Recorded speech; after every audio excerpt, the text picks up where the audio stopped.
A reading from The Point, Part 2. Brotherhoods. Brian made it back to his own ground floor flat. He half dozed on his battered couch, a half-empty bottle of flat cider jammed between his legs.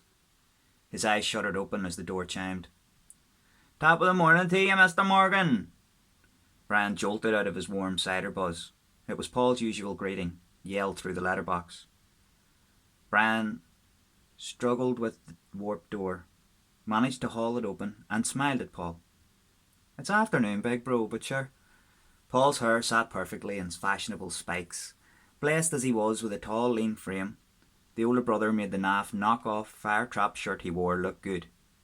Brian ran a hand through his own unmanageable mane, and wondered what kind of gel Paul used, and why the whole genetic thing was so hit and miss. A few extra inches of height wouldn't have done Brian any harm.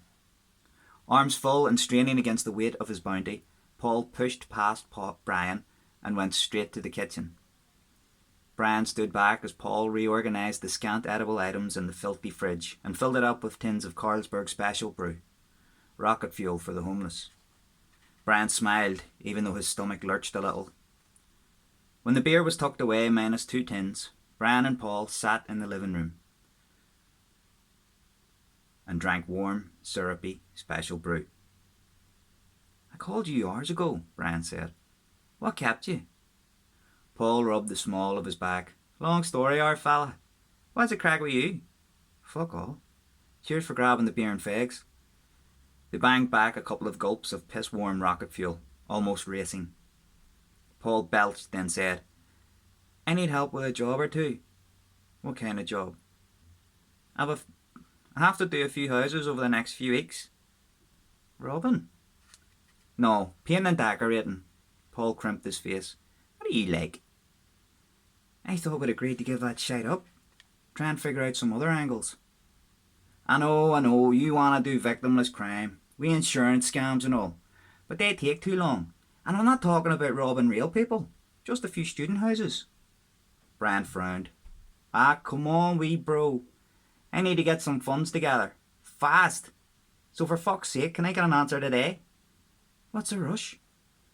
Paul looked around the room. "Look, I've been biting my tongue for a while now. I just don't think this place is good enough for us. We should move." "The flat's fine." "Fuck fine. Maybe I could do with a hoover, but I could do with a hand grenade." "We can't afford anything better in Belfast, Paul." Paul tapped his nose, then pointed at Brian. "Exactly. So let's move." "From Belfast? Where to?" "Warren Point.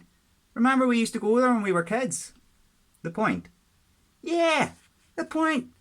Remember the ice cream, the amusements, the pier? Ma happy, dad less drunk than usual. Crisps and coke in the pub, football on the Pebble Beach. Weren't you always asking Ma for money to windsurf? You could finally have a go at that now. Sure, the place was heaven."